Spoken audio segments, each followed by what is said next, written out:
He was a pathetic loser that everybody hated. His classmates betrayed him and left him alone in the depths of a labyrinth, but he survived by eating monsters and came back to get his revenge. The story begins with a teenage boy named Hajime Nagumo awakening in a cave within the Great Orcus Labyrinth, a perilous world filled with monsters. As he contemplates his dire situation and the possibility of death, he searches for an exit. During his search, he witnesses a bunny monster effortlessly defeating two other creatures with its powerful attacks. However, their encounter is cut short when a larger predator arrives, killing and devouring the bunny. Hajime attempts to escape but is attacked by the predator, resulting in the loss of his arm. He survives by using his special ability, Transmute, which allows him to reshape objects. He discovers a sacred stone containing holy water, which he uses to heal his injuries and remove curses. Hajime recalls the skills he learned from the royal library of his high school and realizes that he is much weaker compared to his classmates in terms of combat ability. As he delves deeper into the labyrinth, he experiences flashbacks revealing how he ended up in this predicament. Hajime and his classmates initially entered the Great Orcus Labyrinth together. A classmate named Anagawa saved Hajime when he struggled against a monster, emphasizing the need for Hajime to work harder. During their exploration, they came across a glance crystal, which teleported them to a trap filled with monsters. In the face of danger, the group relied on a divine protection spell for defense, but it eventually failed. Hajime used his transmute ability to fend off the monsters while his classmates made their way across a bridge. However, Hajime was struck by a direct attack from one of his teammates, causing him to fall off the bridge, which collapsed due to the monster's onslaught. On the brink of death and feeling betrayed by his classmates, Hajime questioned why he chose to train in the Great Orcus Labyrinth. Determined to survive, he resorted to eating monsters for sustenance and managed to trap two wolf monsters. Consuming their flesh, he experienced a peculiar transformation but successfully survived. Examining his status plate, he discovered that his level had increased and gained additional skills related to lightning and wolf attributes. Hajime created a revolver-like weapon named Donner using his transmute skills and crafted blasting bullets from different stones. With his newly acquired abilities, he defeated another bunny monster, further enhancing his skills. Eventually, he faced off against the larger predator once again and emerged victorious. Nagumo became determined to eliminate various monsters in his path. Meanwhile, his teammates explained the entire situation to the King of the Kingdom. They described how they unintentionally entered a trap on the 20th stage of the Great Orcus Labyrinth, which teleported them to the unprecedented 65th stage, where they encountered the fearsome behemoth.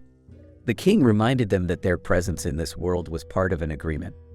Nagumo's teammate, Shizuku, experienced flashbacks as Pope Isar, the king's servant, explained the reason behind their summoning as heroes. The demons in this world had gained control over monsters, and humanity was on the verge of destruction. The heroes were summoned by the prayers of the people of Taurus to combat the demons and their monster allies. Shizuku remembered how her girlfriend, Kori, agreed to fight demons alongside her. While reminiscing, Shizuku started suspecting another teammate, Hayama, noticing his constant conflict with Nagumo. She speculated that Hayama might be acting out of jealousy but pushed aside the thought for the time being. Meanwhile, Kori woke up from her unconscious state, having lost sight of Nagumo. As Nagumo continued his exploration, he encountered one-eyed monsters behind a door. Engaging in battle, he defeated them using Donner's powerful shots and collected mana stones from their bodies to unlock the door. Behind the door, he discovered a girl sealed within a stone. The girl revealed that she belonged to a long line of vampires and was sealed away by her uncle and the ministers due to her immortality and rapid healing powers. Utilizing his abilities, Nagumo successfully broke the stone, freeing the girl, whom he named Yu. While escaping, Yu and Nagumo encountered a scorpion monster. The monster attacked, severely injuring Nagumo. Despite his injuries, Nagumo unleashed multiple attacks to defeat the monster, but his efforts proved futile. Yu then utilized her Azure Blaze ability to launch a powerful attack on the monster. Taking advantage of the distraction, Nagumo successfully shot the monster's head with Donner, ultimately killing it. After the battle, Yu explained her unique nature of regeneration instead of aging. She also revealed that all the labyrinths were created by mavericks, with each maverick residing at the center of a labyrinth. Finding the maverick could potentially lead them to the surface. Motivated by this knowledge, Nagumo crafted another rifle named Schlag, and the duo continued their journey in search of the labyrinth's center. As they progressed, Nagumo shared the story of how they were summoned by the god to fight against the demons. He reflected on his own uselessness among his classmates and how they betrayed him. Now, he no longer cared about them and focused solely on improving himself. Nagumo decided to bring Yu along with him on his quest to return home. During their travels, they encountered a group of dinosaurs with flowers on their heads, which they managed to evade. Eventually, they found themselves in a cave surrounded by green crystals. Suddenly, a flower grew on Yu's head, causing her to launch multiple attacks on Nagumo. A monster with controlling powers appeared, but Nagumo skillfully defeated it with his shots. Later, Yu revealed that she drank blood instead of consuming regular food. Undeterred, Nagumo and Yu continued their journey, successfully reaching the 100th floor of the labyrinth. At the bottom of the abyss, Nagumo and Yu confronted the final boss, a six-faced dragon monster. The dragons launched their attacks, but Nagumo and Yu skillfully defended themselves. In a powerful counterattack, Nagumo fired multiple shots with Donner while Yu utilized glacial sleets to inflict heavy injuries on the dragons. However, the dragons quickly healed themselves with the assistance of a healing dragon. Nagumo and Yu decided to target the healing dragon first, launching a barrage of attacks. However, the defending dragon took all the damage onto itself. Suddenly, a dragon manipulated Yu's mind, attempting to harm her. Nagumo came to her rescue, saving her from the illusion. Yu, feeling abandoned once again, was comforted when Nagumo woke her up with a kiss and reassured her that they were going home together. Nagumo grabbed his Schlag rifle and delivered a powerful shot, eliminating 3 of the dragon's faces. Yu unleashed her Heavenly Blaze ability. Another dragon monster appeared and launched a fierce attack on Yu. Nagumo defended her with his crafted rifle but sustained heavy injuries and collapsed. The dragon continued its assault, but Yu, determined to save Nagumo, carried him on her back while evading the attacks. Yu tried to awaken Nagumo using holy water and attacked the dragon with his revolver, but her attempts failed. Seeing Yu in tears, Nagumo suddenly awakened with renewed strength and protected her from a dragon's attack. Nagumo set up a trap by creating holes with his shots and filling them with grenades. The trap caused rocks to fall on the dragon, momentarily incapacitating it. Taking advantage of the opportunity, Nagumo combined his transmutability with Yu's Azure Blaze, resulting in the defeat of the dragon. Meanwhile, Nagumo's classmates continued their battle against monsters elsewhere. However, Kori, still mourning Nagumo's loss, held on to a deep sense of grief and kindness for him. The next morning, Nagumo woke up to find himself naked in a house accompanied by Yu. He asked her what happened the previous night, and Yu explained that she had opened the door and taken him out. With the help of holy water, she managed to heal his injuries. They found clothes in the house and prepared to explore the surrounding area. While searching the rooms, they came across one with a significant sign on the floor accompanied by a skeletal corpse sitting on a chair. As Nagumo steps on the sign, he witnesses the soul of a man named Oscar Orcus emerging from the skeleton. Oscar reveals that he is the creator of the labyrinth and commends Nagumo for surviving the trials and reaching this point. He informs Nagumo that the message he is delivering is pre-recorded. Meanwhile, Kori, Shizuku, and the rest of their teammates are engaged in a rematch against the behemoth monster on the 65th floor. Fighting on the same bridge, they unleash multiple attacks with various powers, eventually defeating the monster with a final limit break blow. On the other side, Oscar Orcus bestows his power upon Nagumo and advises him not to use it for evil purposes. Nagumo experiences an ultimate sensation and realizes that the gods and mavericks were not evil but liberators. They utilize the skeleton corpse as fertilizer for fields and use the Orcus ring to unlock other rooms. Together, they learn different skills, and Nagumo crafts various weapons. Nagumo also consumes monster meat to further enhance his abilities and falls in love with Yu. They undergo intense training for 2 months and decide to confront the ministers in kingdoms of the world together, protecting each other. Nagumo and Yu successfully teleport to another world where they are greeted by a rabbit girl eagerly awaiting their arrival. She pleads with them to save her family, explaining that if she lets them go, her future race will be destroyed. She possesses the unique ability of future sight, which is why she knew they would come to help her. Though Nagumo initially suggests they continue on their way, Yu insists on taking her along as their guide. Together, They embark on a journey to rescue the Rabbit Girl's family, riding on a bike summoned by Nagumo. Along the way, they encounter and defeat numerous dragons. The Rabbit Girl continues to explain the dire situation faced by the Beastmen, who are unable to protect themselves from monsters. However, she possesses special magic called Future Sight. Nagumo and Yu share their own journey and impress the entire Beastman community with his exceptional skills. They decide to train the Beastmen to fight against the monsters and protect themselves. Eventually, they come across a magnificent tree that has stood for ages without rotting. The people explain its significance to Nagumo, who notices a sign resembling Oscars. He realizes that this tree may be the entrance to another labyrinth. Placing the Orcus ring in one of the holes, Nagumo discovers that by clearing the other 4 labyrinths, the door will open, granting them access to ancient magic of regeneration. Nagumo informs the people about the plan and urges them to train themselves while he continues his journey. He takes the Rabbit Girl along with Yu as they proceed forward, determined to conquer the remaining labyrinths and unlock the ancient magic. After successfully entering the labyrinth in Risen Gorge, Nagumo and Yu encounter a door that welcomes them in a creepy yet amusing manner. While exploring, Nagumo inadvertently triggers a trap of big rock balls and blades, but they manage to defend themselves and continue onwards. With the help of the Bunny Girl's hammer, they eventually arrive at the place they left before. Undeterred, they press forward and find themselves in a hall filled with big armors. They easily defeat them and proceed by jumping on a rock that transports them to Meldy Risen, the boss of the labyrinth. Nagumo explains their purpose of seeking the ancient magic, and Risen questions their ultimate goal and why they desire this magic. Nagumo shares his aspiration of returning home, and Risen initially refuses to disclose the information. In response, Nagumo launches missile attacks, initiating a battle.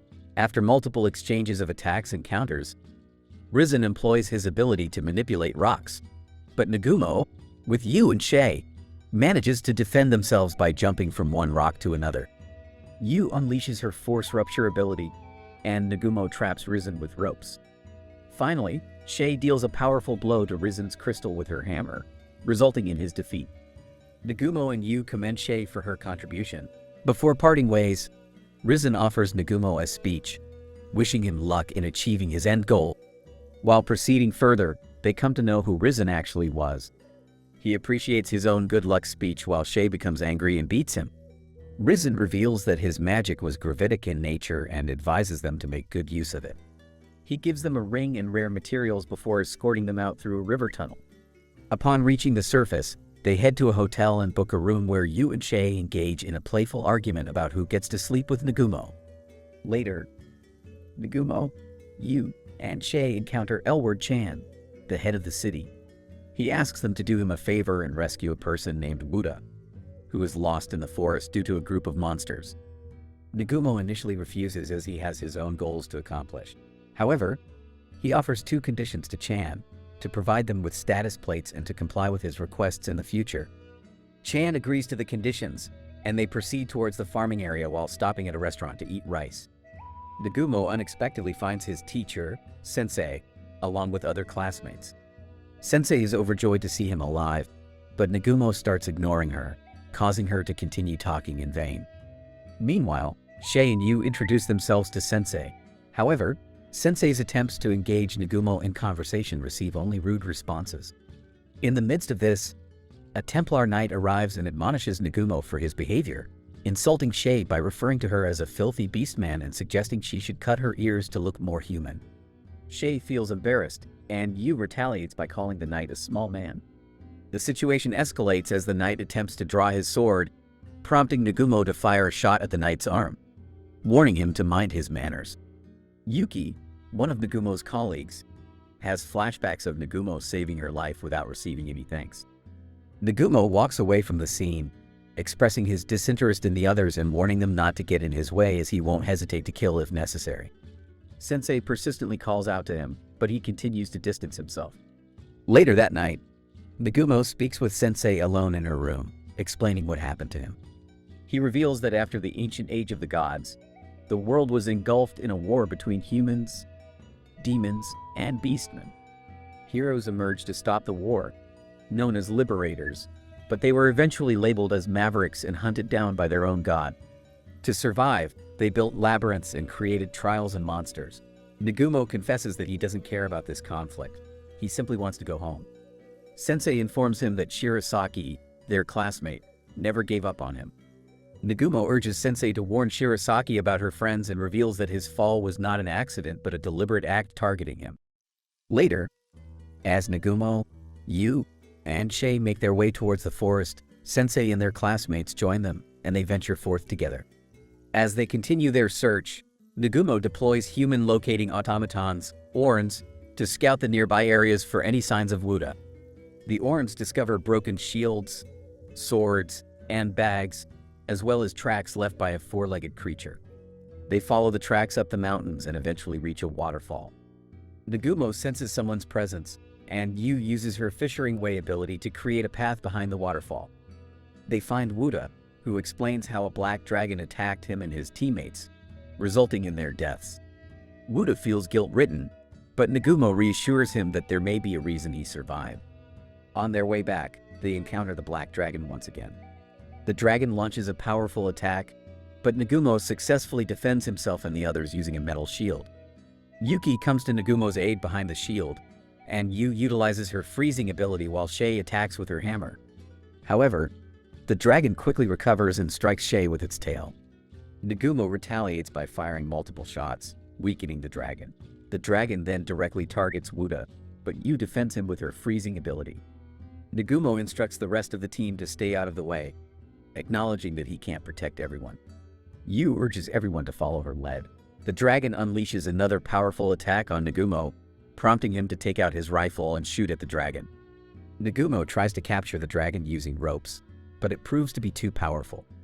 He orders Shay to continue her hammer attacks.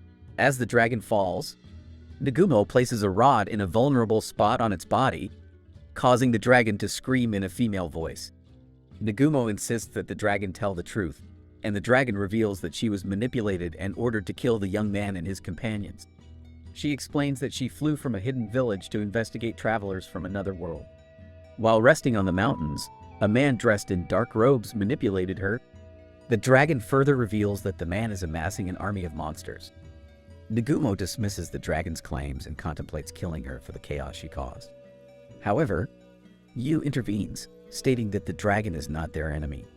The dragon pleads for the rod to be removed as its presence is causing her pain and could lead to her death. Nagumo removes the rod, and the dragon transforms into a beautiful girl named Tio Klars, a member of the Dragonborn clan. Tio explains that the army of monsters being gathered by the dark-robed man intends to attack the town. Nagumo receives a signal indicating that 60,000 monsters are marching toward the town and are 2 days away. Sensei suggests warning the townspeople and calling for help, but Nagumo refuses, stating that his primary concern is the safety of Wuda. The next morning, Sensei sits at a table with Nagumo and the other teammates, attempting to convince Nagumo to save the people from the approaching army. Nagumo initially resists but eventually agrees, respecting his teacher's command. They begin preparations together, evacuating the townspeople and building defensive walls. Nagumo assures Sensei that he will be fine, and she urges him to come back safely. As he readies his rifle, Shirasaki approaches Nagumo to express her gratitude for rescuing her in the labyrinth. Nagumo tells her not to die, acknowledging her bravery. Soon, the army of monsters arrives, and Nagumo gives his final touches to a speech he will deliver to the defending townspeople. He mentions Ao Sensei, the goddess of agriculture, ensuring the people of victory with a display of confidence. Nagumo shoots down a dragon, signaling the beginning of the battle.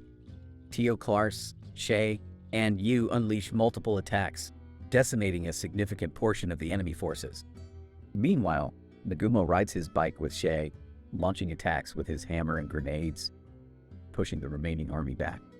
Finally, Nagumo and Shay manage to capture the man in the black robe who is controlling the army. They bring him to Sensei, only to discover that he is one of Sensei's students named Shimizu Kazu. Sensei questions him about his actions, and Shimizu explains that he captured a monster in the mountains and made a contract with a demon who promised to hail him as a hero if he killed Sensei. However, Nagumo foiled his plans. In the midst of the conversation, Shimizu attempts to kill Sensei by grabbing her and threatens Nagumo to hand over all his weapons or he will kill Sensei with a poison needle. Just as the situation intensifies, A dragon attacks them from behind. Shay gets injured while defending them, and Sensei is struck by the poison needle. Nagumo quickly assists Sensei by using holy water and kissing her while Shay's injuries are healed. Shimizu, heavily injured and starving, is left to die. Sensei asks Nagumo to help him, but Nagumo refuses, recognizing him as an enemy, and ultimately kills him. Later, Nagumo and his teammates safely escort Wuda back home to the town's leader. They request another status plate, and Tio Klars joins them, receiving a gold top-rank status plate. As Tio lies down in bed, she begins to have flashbacks of her training to fight against the gods, with her dying father telling her that someone will eventually defeat God. Tio shares this information with her elders and the people, spreading hope for better times to come. The following morning, Yu and Tio go shopping while Nagumo and Shay explore various places in town. Shay perceives it as a date, and they visit an aquarium where Nagumo encounters a talking fish. Sensing that it's a monster, Nagumo inquires how it ended up there. The fish explains that a group of people brought him there through an underground current while he was on the surface. The talking fish expresses gratitude to Nagumo and Shay for releasing him and warns Shay to be cautious of a large gang of slavers in the city. While wandering around the city, Nagumo senses something beneath the surface and identifies it as a weak and young child. Meanwhile, Yu and Tio discuss Shay's caring nature. Nagumo and Shay discover a little girl in a tunnel and bring her to a nearby house where they bathe and care for her. Nagumo asks the girl, named Miu-chan, about herself. She explains that she was separated from her mother, lost, and then captured by a gang of slavers to be sold at a black market auction. Nagumo decides to hand Miu-chan over to the city guards to help her return home. Although she opposes leaving Nagumo, he insists on giving her to the guards. As they make their way back, Miu-chan cries profusely. Suddenly, Nagumo and Shay hear an explosion and rush back to the building where they left Miu-chan with the guards. They discover that the slavers have taken her back, injuring the guards. The gang challenges Nagumo, stating that if he wants Miu-chan alive, he must return with the bunny girl and hand her over as well. Considering them as enemies, Nagumo decides to eliminate the entire gang. Meanwhile, Yu and Tio enjoy their time together, unaware of the situation. Nagumo informs them about what transpired during their date and shares his plan to torture the gang members to locate Miu-chan. They split into two groups to search for the gang's hideouts throughout the town. Nagumo continues his search for Miu-chan, going from one hideout to another, freeing many child slaves along the way. The boss of the Slavers gang takes Miu-chan and puts her in a water cage on stage for auction. Suddenly, Nagumo arrives, shooting and killing the boss with multiple shots. He rescues Miu-chan and takes her on a flying ride to witness the fireworks around the city. Meanwhile, Yu uses her powerful abilities to destroy every hideout with a single thunder attack. Nagumo successfully reunites with Miu-chan and introduces Yu as his lover and Tio as a pervert. Amusingly, Miu-chan expresses her gratitude to Nagumo, calling him Big Bro, but Nagumo insists she simply call him by his name. However, she refuses and lovingly refers to him as Papa. Later, they proceed to the guild leader, who identifies them as adventurers. Nagumo hands him a letter from the foreign guild leader, and the guild leader recognizes their increased strength. During their conversation, a man named Endo enters the room, visibly terrified and carrying an urgent message about a demon in the labyrinth. Endo is astonished by Nagumo's newfound power and acknowledges that he has changed significantly, expressing relief that Nagumo is alive. He urgently requests their help in facing the demon, explaining that all the heroes are trapped on the 99th floor of the labyrinth. According to Endo, at first, the heroes found nothing on the floor, but suddenly a demon appeared with a parrot on her shoulder, claiming it was a trap. The demon attempted to negotiate, enticing the heroes to join her side and ridiculing them as foolish heroes. However, they rejected her offer, leading the demon to reveal that one of their friends had accepted her proposition in the past. As the heroes refused again, the demon ordered her monsters to attack. Shizuku and Shizu were knocked down by the onslaught of numerous summoned monsters, while the heroes unleashed their various abilities to defend themselves. Shizuku launched multiple sword attacks, but the monsters quickly healed themselves with the demon's power, leaving him feeling defeated. Amidst the chaos, Shizuku ordered Endo to inform Captain Meld, an assassin who could escape easily, about the situation. Endo vowed to find someone to help, relaying this information to Nagumo and the others. Meanwhile, Miu listened to the story while eating, unintentionally irritating Endo, who shouted at her in frustration. Nagumo reprimanded Endo, warning him not to speak to Miu in such a manner and intimidating him. In the labyrinth, one of the heroes used their limit break to defeat a monster, prompting the demon to unleash a powerful attack that resulted in the death of a hero. The leader of the heroes yelled for them to retreat, but Shizuku slapped him and urged him to remain calm. Endo explained how he ran toward Captain Meld, who was guarding the teleportation circle on the 77th floor, to inform him of the situation. However, the pursuing monsters continued their assault, attacking both of them. Captain Meld instructed Endo to use the teleportation circle to inform the others, emphasizing the importance of his survival. Endo felt immense guilt as he realized that Captain Meld wanted him to live. As the remaining heroes made their way back to the teleportation circle, some, overcome with fear of death, suggested following the demon's instructions. However, in the midst of this discussion, Captain Meld arrived, covered in blood and severely injured. He urged them to survive, stating that the battle had been their own from the start. Then, he died from a demon's attack. The guild leader requested Nagumo to save the heroes, and Endo reminded him that they were their friends. Nagumo vehemently refused, declaring them nothing more than strangers. Meanwhile, in the labyrinth, the leader launched a powerful attack, driven by the sight of his captain's death and his own injuries, striking the demon with his sword. Despite Nagumo's initial refusal, memories of his close friends and allies, like Kori, flooded his mind. He remembered Kori's promise to protect him when he was weak. In the labyrinth, chaos reigned as everyone fought to survive the demon's attacks. Kori diligently healed the wounded. In a critical moment, both Kori and Yashi found themselves on the brink of death. Suddenly, a massive blade descended from above, slaying two of the large monsters, surprising everyone, including the demon. Nagumo had entered the labyrinth. As they made their way towards the heroes, Nagumo effortlessly defeated Behemoth with a single shot and created a shortcut using his pile bunker, leading them directly into the midst of the battle. The reunion Nagumo arrived, eliminating two monsters and calling out to his friends Kori and Yashi. They were initially skeptical of his identity but eventually calmed down. The rest of the team, including Endo, joined them through the shortcut. Nagumo assigned Yui to protect Endo and the others while she tended to the fallen knights. The battle began, and the demon challenged Nagumo, seeking to kill him with her own hands. She unleashed a magical attack, summoning a monster, but Nagumo effortlessly caught it with his bare hands, eliminating the monster.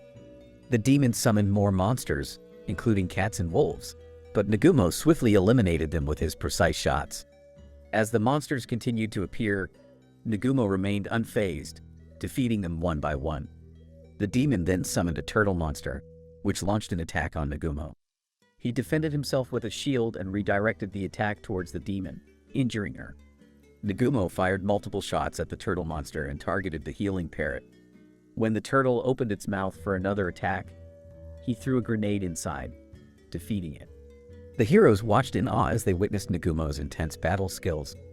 Two monsters approached the group, and Suzu, one of Nagumo's classmates, tried to protect them. However, Yui effortlessly handled the situation with her dark firmament ability, vanquishing the monsters. Tio and Shia also dealt with monsters that came their way. A snake monster attempted to attack Kori and Yashi, but Nagumo threw a sword towards Yashi, who skillfully sliced the snake. Yashi felt the sword was light and powerful, surprising herself and intimidating the demon. Nagumo taunted the demon, asking if that's all she's got, and then she attacked him with a powerful move called Crashing Goal. The heroes screamed, thinking Nagumo had been hurt, but he emerged unscathed. In the midst of the chaos, Miu called Nagumo Papa, which angered Kori. The demon tried to escape but was blocked by a rod thrown by Nagumo, leading to a checkmate situation. Nagumo effortlessly defended against the demon's high-level magic and labeled her a monster. He asked her how she obtained the monsters and what her purpose was in the labyrinth. Refusing to talk, the demon endured 2 shots to her legs from Nagumo, causing significant damage. Nagumo theorized that the monsters were created using ancient magic and that the demon was there to reach the end of the labyrinth. The demon warned Nagumo that one day his lover would find and kill him. Nagumo asserted that he would kill anyone who stood in his way and proceeded to kill the demon. In a surprising turn of events, Kori proposed to Nagumo, expressing her willingness to join him on their journey. However, Nagumo confessed that he had feelings for another girl, Yui, and could not reciprocate Kori's affection. Understanding his decision, Kori decided to continue her journey by Nagumo's side. Meanwhile, Yui and Kori engaged in a friendly challenge to win Nagumo's heart. With their competition set aside, they all embarked on their journey once again. Nagumo extended an invitation to Kori, and they left early in the morning. With the king of the kingdom knowing that the heroes were on their way back from the labyrinth and the demons were becoming more active, he ordered the recruitment of more heroes. Suddenly, a guard arrived and informed them that the heroes had arrived. Among them was a princess named Liliana, along with other students who were still in training. They all rushed to meet the heroes with a mix of worry and joy. Liliana was particularly happy to see everyone alive, including Shizuoka. They had a wonderful dinner together, during which Lily told Shizuoka about the dedicated students who were training hard to become stronger. They had developed a fighting spirit against monsters and had agreed to find the heroes if they didn't return. Everyone was relieved and happy about the heroes' return, except for Hiyama, who was in a bad mood due to Nagumo's success. Liliana asked Shizuoka about Kori, and she explained the story of Kori's journey with Nagumo. While Kuki remained sad, she was saved by Nagumo in a fight. Liliana expressed her disappointment at not being able to see Nagumo, and Shizuoka noticed the difference in Nagumo compared to before. On the other side, Nagumo and the others were crossing a desert area where the heat was unbearable. However, Nagumo's jeep provided a refreshing coolness inside, thanks to his engineering skills. As they traveled, Nagumo got into an argument with the others about the word Papa, since Mew kept calling him that. Kori's thoughts wandered to having a baby, but Yui interrupted, reminding them of a previous engagement and their plans for the future, including her date with Nagumo. They engaged in a heated argument until Mew intervened, diverting their attention. Suddenly, they noticed a disturbance ahead of them caused by sandworms, which are common in the desert and devour everything in their path. The sandworms attacked, but Nagumo skillfully evaded them. However, they persistently followed the group. Kori clung to Nagumo in fear as the sandworms continued their relentless assault. Nagumo cleverly reversed the jeep while dodging the attacks. He activated the built-in missile technology in his vehicle, firing at the sandworms and successfully getting rid of them. As they tried to continue their journey, they encountered even more sandworms. Nagumo equipped the front of the jeep with a machine gun and eliminated the sandworms with various blasts. However, the disturbance was caused by a person in desperate need of help. The group suggested that Kori, acting as a priest, should save him. Kori examined the person's status plate and discovered that his mana usage was overloaded due to ingested poison, putting immense pressure on his body that he could not handle. Kori attempted to heal him with consecration magic, but it failed to have any effect. She then resorted to using Sanctorum magic, transferring mana from one person to another to prevent mana depletion. Kori drained all of the overloaded mana into her holy crystal ring, which Nagumo had given her. Finally, Kori successfully healed the person, saving him from danger. However, the root cause of the mana overload was still unresolved, and he might experience the same condition again and die. Nagumo suggested conducting a diagnosis to determine if an unknown airborne disease was the cause. As the person woke up, Kori exclaimed, believing him to be dead and referring to him as a god. They took him into the jeep, and to their surprise, the person felt cool. Nagumo offered him cold water, and he introduced himself as Bis from the Duchy of Anaji. Anaji was a trade hub for seafood coming from Arisen, where Mew was born and raised. Mew expressed her hope of meeting her mother. Bis explained that the citizens of Anaji were collapsing from a fever caused by a poisonous substance that overloaded their mana when they drank the contaminated water.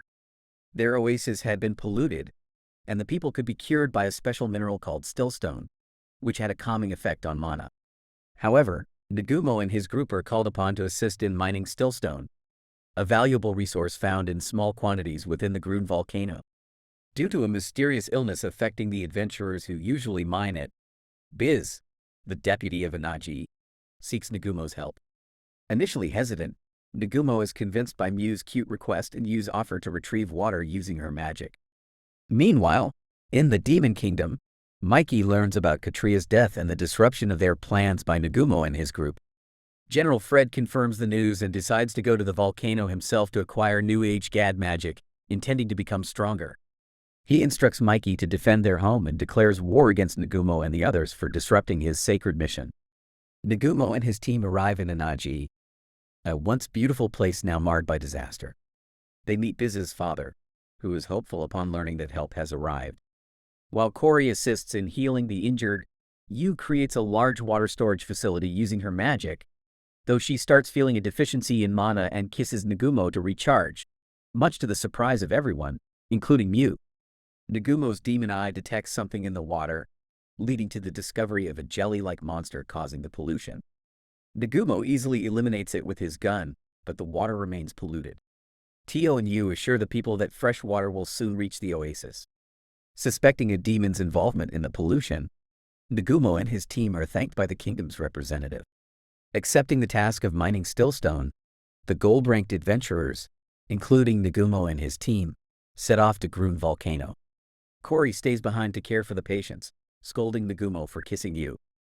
On their way, they easily defeat sandworms before reaching the intensely hot Grun Volcano. Tio, comfortable in the heat due to her dragon nature, leads them. At the volcano's entrance, they find a small amount of stillstone but decide to go deeper. They face a fireball attack, which Yu defends against, and encounter a lava bowl monster that she defeats with a single hammer strike. As they progress, they find a beautiful cavern full of stillstone. Nagumo decides to conquer the labyrinth within the volcano, noting that the heat is becoming unbearable. He asks Yu to make an ice block while Tio creates wind flow, realizing he should have created air-conditioned artifacts for such situations. Tio explains that the labyrinth is a test to fight against a god, and Nagumo understands that each labyrinth has unique challenges and monsters, with this one focusing on heat. They prepare to delve deeper into the labyrinth. Nagumo and his companions continue their perilous journey, navigating through various challenges and facing powerful adversaries. They manage to float easily until they reach the base, where they encounter a guardian who unleashes a barrage of fireball attacks. The boat is destroyed, and they scatter to defend themselves. Nagumo approaches the island and notices mana crystals embedded in lava snake monsters that regenerate due to the crystals within their bodies. He realizes that destroying the mana crystals is the key to eliminating the snakes. The team uses their attacks and abilities to destroy the snakes, breaking the crystals. After a grueling battle, Nagumo eliminates the last two snakes, but a sudden blast hits him, shocking everyone. Harem is severely injured and taken to a safe area by Yu, who tries to heal him with holy water. They come under consecutive attacks, and Tio's shield is broken. Yu creates a deflection shield that reflects the attacks, causing the surrounding area to break apart. During the chaos, the demon Frey appears, riding a dragon with other dragon troops. He boasts about the power of a direct hit from Uranus's breath and questions their knowledge of God's magic. Frey is shocked by Nagumo's survival and introduces himself as an obstacle to their god's wish. Despite their efforts, Frey's defenses prove too powerful. He displays his Age of God's power and teleports behind Nagumo, launching a powerful attack. Nagumo defends with his artifacts while the others create shields. Tio worries about Nagumo's vulnerability and recalls her father's advice to survive and wait for the right moment. Nagumo attempts a limit break but fails. Frey launches another attack, which Nagumo defends with his rifle. Nagumo kicks Frey, but a dragon catches Frey, taking him away. Tio, in her true form as a black dragon, attacks the other dragons. Frey decides to use magic on the entire area, but Nagumo shoots him with his rifle, causing a blast. Tio successfully escapes with Nagumo, who promises to deliver the stillstone to Anaji. He asks Tio for help, transferring his ring to her with a message for Cory and Mew. Tio flies away while the dragons continue to attack her. Nagumo and the others try to find the route they came from. They enter a room with a magic circle that controls space and find a message stating that the future of humankind will be based on free will. They navigate through the lava in a ship created by Nagumo, despite worries about its ability to withstand the lava. As they move forward, the force of the lava pushes them upward, causing them to lose control.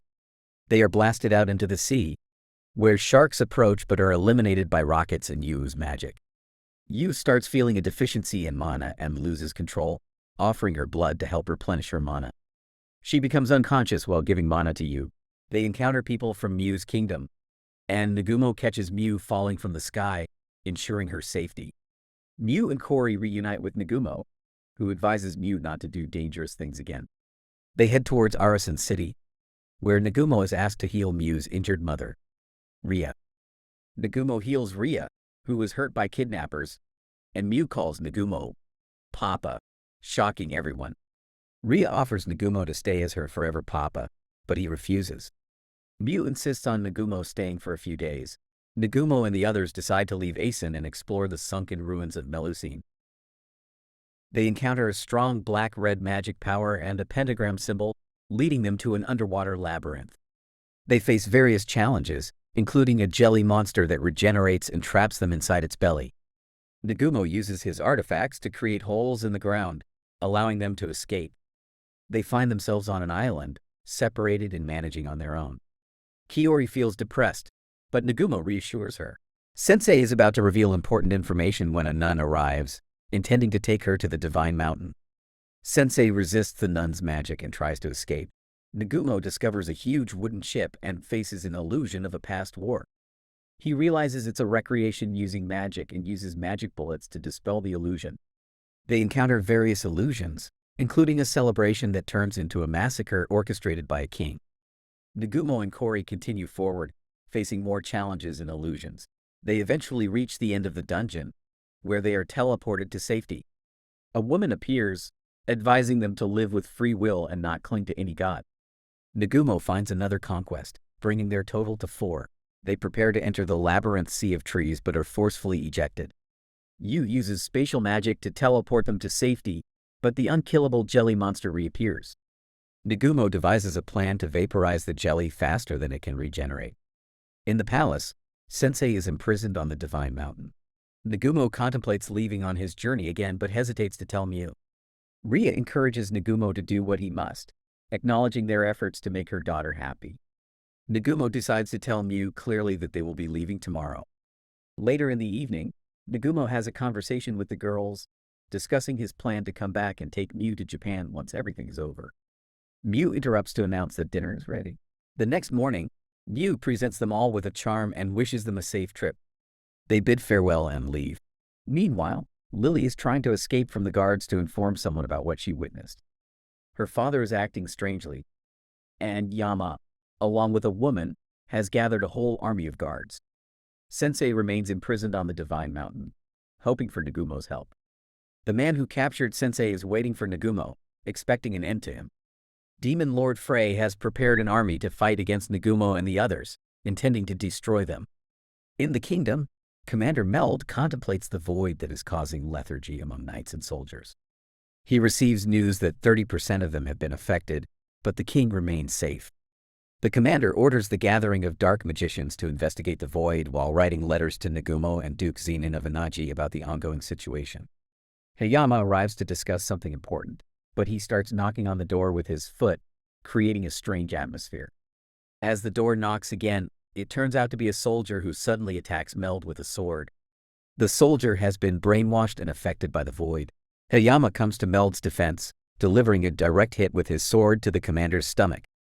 Captain Meld withstands Hayama's sword attack and defends himself with Blitzhammer magic, throwing them both away. He picks up the sword and more guards come to Hayama's defense.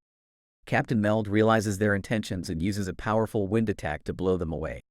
They engage in a fight, and Captain Meld successfully defeats Jose, the vice captain, along with the other guards.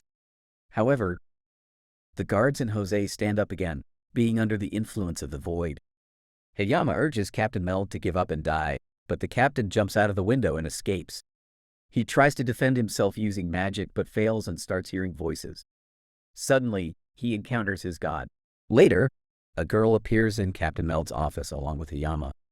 She discusses the intervention of the god as part of her plan and reveals that the king and chancellor have also lost their minds. The captain is out as well, so she urges them to speed up the process, throwing his letters away, and she waits to see the future she desires. Meanwhile, Nagumo and the others come across a group of 40 bandits surrounding some magicians. The magicians are using a barrier, but it eventually breaks. Nagumo swiftly attacks the bandits with his machine gun, eliminating them all. Kori tends to the injured magicians, and Lily appears, seeing Nagumo after a long time. She is overjoyed that he is alive, but Nagumo does not remember her. Lily starts crying, but Kori explains Nagumo's eccentric nature to console her. Nagumo asks why Princess Lily is out there, and she explains that Sensei was kidnapped. Nagumo and Kori are shocked by the news. Lily elaborates on the ongoing situation in the palace and how Nagumo has been branded as an enemy of God. She also reveals that a nun kidnapped Sensei and took her to the Divine Mountain because Sensei was trying to expose the truth. Shizuoka informed Lily that Nagumo and the others had traveled to the west, so Lily decided to seek help from Duke Zenin. However, she ended up finding Nagumo and the others instead. Nagumo decides to prioritize saving Sensei and assures Lily that it is not for the kingdom but for Sensei's sake.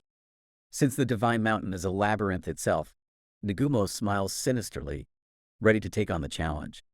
In the prison, Sensei waits for someone to help her and remembers the word irregular. She suddenly thinks of Nagumo, and to her surprise, he appears and breaks down the wall with magic. Nagumo tells her that he is here to save her, as Lily informs him about the situation. He breaks the magic barrier on Sensei's hand, and they discuss the ongoing situation in the kingdom. Nagumo shows his deep care for Sensei, which she appreciates, thanking him for saving her.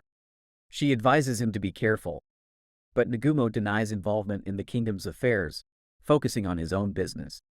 Suddenly, Nagumo detects a large number of monsters approaching the kingdom and instructs Sensei to regroup with Anagawa and the others. However, a bright light appears, leading to disintegration, and a girl named Noint, a god's apostle, appears with the intent to eliminate Nagumo. In the capital of the kingdom, the palace mirrors suddenly shatter, signaling the breaking of the Great Barrier. Tio contacts Kori and the others using the charm given by Mew. Tio explains that a whole army of demons and monsters, including the White Dragon, is approaching the capital due to the broken barrier. Yui and Shia decide to seek revenge on the demon riding the White Dragon, so they separate from the group and head towards Tio's location. The monsters continue to break the walls of the capital as they approach. Nagumo contacts Tio and asks her to come to him and take care of Sensei as he is about to engage in a fight. Tio swiftly arrives while Yui and Shia are attacked by the demon Frey. They manage to survive, much to their own surprise. Frey orders his forces to split into two groups to pursue Shia and Yui individually. Mick attacks Shia, and she successfully defends herself, telling Yui to split up and face the enemy on different fronts.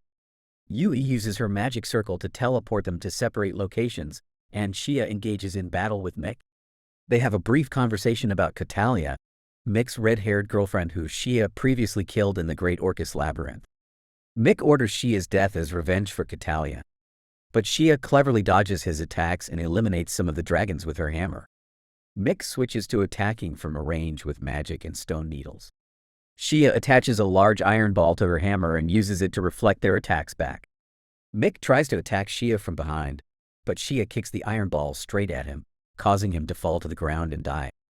Meanwhile, Yui continues her fight against Frey, defending against his multiple attacks. She tries to counter with lightning magic, but it backfires on her due to the influence of the turtle monsters. Frustrated, Yui unleashes her 5 heavenly dragons magic, which kills many of the monsters in their path. Frey launches a powerful attack, nullifying all of Yui's magic and severely injuring her. However, Yui skillfully uses revival reversal, redirecting the attack back at Frey and restoring her own injuries. Frey attempts a direct attack on Yui with the White Dragon, thinking it's the end, but Yui uses revival reversal once again, redirecting the attack back at Frey and injuring him. Some dragons try to attack Yui to buy time for Frey's escape, but she survives their onslaught. She returns safely to Yui's side. On the other side, Nagumo defends himself continuously while carrying Sensei. Noint, the god's apostle, tries to strike Nagumo with her sword, but he dodges it and retaliates with multiple shots from his artifacts. Nagumo taunts Noint, calling her attention-seeking and questioning why she is wasting time on him instead of fighting the demons. Noint uses a red magic circle to unleash Hellfire Tsunami, but Nagumo defends himself with a barrier gimmick he prepared in advance. Nagumo starts experiencing the effects of magic that weakens others. Having anticipated enemy attacks, he questions Noint's motives, suggesting that if he is in their way, they should send him back to his world. Noint denies his request and reveals that her god wants to eliminate him because he has overcome every obstacle and gained immense strength. She tells Nagumo to regret not reaching his goal, as it entertains her god. Noint attacks Nagumo, breaking his shield, but Tio arrives and throws Noint away with her own attack. Tio then takes Sensei on her back and leaves while the real fight begins.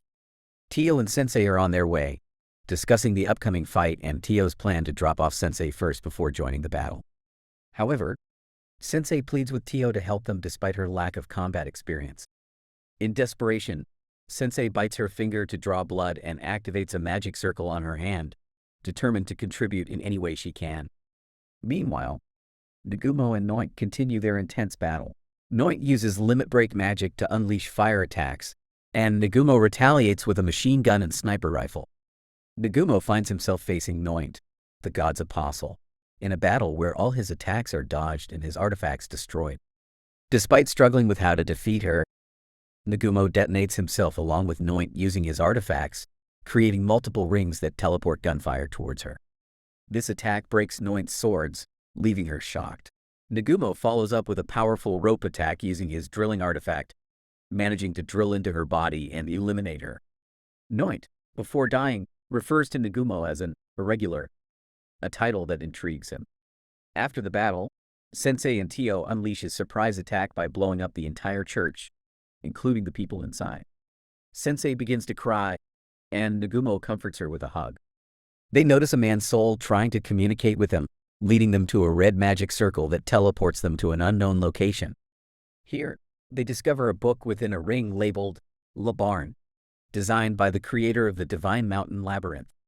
The book instructs them to defeat other labyrinths and abandon faith in God, revealing that meeting certain conditions will lead them to this place. Nagumo takes the ring, and Tio reminds him to hurry as the royal capital is under attack. Meanwhile, in the royal palace, chaos ensues as Shizuoka and the other girls wake up armed with swords to investigate. They discover that the Great Barrier has been broken, and a massive army of demons is approaching the capital. They decide to regroup with the knights, but Araran suggests coordinating with Captain Meld first.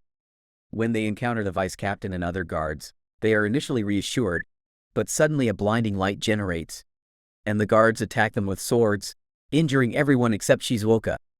Araran reveals herself behind the trap, along with Yama, and chaos unfolds as all of their weapons are confiscated and their hands are bound by the guards.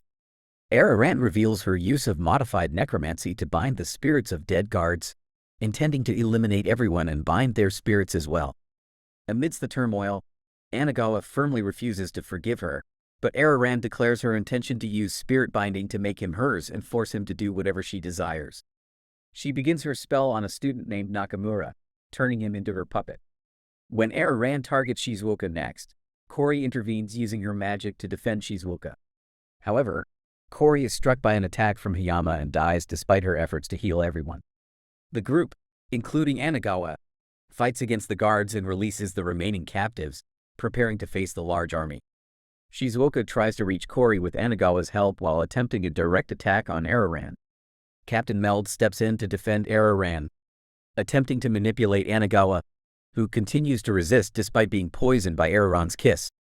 Araran moves toward Kori to cast her spell on her, leaving everyone in shock. Nagumo, Sensei, and Tio arrive on the scene, analyzing the situation. Nagumo punches Hiyama and entrusts Kori to Sensei and Tio, who begin casting spells to bring her back to life. Araran keeps taunting them, but Nagumo confronts her and stops a guard's sword with his fingers. Nagumo eliminates Captain Meld and the surrounding guards with his machine gun. He is about to eliminate Araran, but a fire attack interrupts him with Yama's presence. Nagumo grabs Hiyama by the neck, kicking him out onto the monsters gathering outside and killing him. A lightning attack is aimed at Nagumo, but he defends himself successfully. Suddenly, Frey the demon arrives riding a white dragon accompanied by monsters. Tio asks Nagumo for Yui's help as they are surrounded by a massive army of monsters. Waiting to breach the walls, Nagumo uses one of his artifacts to unleash a powerful attack from the sky, obliterating the entire army at the boundaries. He warns Frey to stay out of his sight. Frey takes advantage of the chaos to escape with the demon, hoping to destroy them later. Yui arrives with Shia, searching for Kori's condition. Tio and the others climb to the top of the mountain to revive Kori. Shizuoka loses consciousness upon seeing Kori's state, but Nagumo assures her to trust him and promises to bring Kori back. Kori shows her trust in Nagumo. The next morning, Princess Liliana takes on her responsibilities by writing letters to other nations, while Yui and the others work on healing Kori and bringing her back to life. Nagumo arrives and asks for Sensei, prompting Yui to suggest getting her. Sensei expresses her anger towards Nagumo and blames herself for the situation. Nagumo tells her not to shoulder the burden alone, as she was only trying to help. Sensei shows no regret, and Nagumo assures her it's okay to carry those emotions as it makes her human. He promises to live a normal life when he returns to Japan, causing Sensei to break down crying on Nagumo's back. Anagawa and Shizuoka continue practicing their sword skills, with Shizuoka eventually leaving to rest. Lily arrives and discusses her responsibilities in helping the citizens who have lost their loved ones in the war, including her own father. Shizuoka spends her time staring at the sky, waiting for Kori and the others to return. But they suddenly notice something descending from above. It is revealed to be Nagumo along with the others, and Shizuoka joyfully approaches them. However, she immediately asks about Kori's whereabouts. Nagumo informs them that Kori looks a bit different but will be arriving soon. Kori falls from the sky, dressed similarly to Noint, surprising everyone as they thought she was dead. Shizuoka hugs Kori in tears, who apologizes for making her worry. Nagumo explains that Kori's soul was implanted into Noint's repaired body, as she desired to become stronger using age magic to manipulate souls. Kori's original body is stored in a frozen state using magic and can be retrieved whenever she wants. Shizuoka expresses her gratitude for saving her friend's life. Nagumo explains the concept of the All Gods game to the others, and Anagawa expresses his desire to help the people of the kingdom. However, Nagumo refuses, stating he cannot be responsible for everyone he has never met. This leads to an argument between them, with Nagumo ultimately calling Anagawa's willpower weak. They all have dinner together, including the students. Shizuoka asks Nagumo where they are going next. Nagumo reveals their plan to head to the Great Labyrinth in the forest. Lily asks to be dropped off in Empire territory for important discussions, and Anagawa tries to join them to protect the princess, expressing his desire to obtain God's magic. Nagumo agrees but insists on going alone to a location he knows. Sensei points out the difficulty of reaching the location with students alone. Shizuoka asks to join Nagumo as a favor, and the others also express their desire to become stronger by joining him. Nagumo agrees, coming up with the idea of using them as bait in the labyrinth. Yui and the others understand the plan, finding Nagumo terrifying. The girls try to feed Nagumo with their spoons, creating a somewhat romantic atmosphere. Tio, being her usual perverted self, licks a fork and requests a reward from Nagumo. The following morning, everyone wakes up, and Nagumo and the others are ready to embark on their new journey, bringing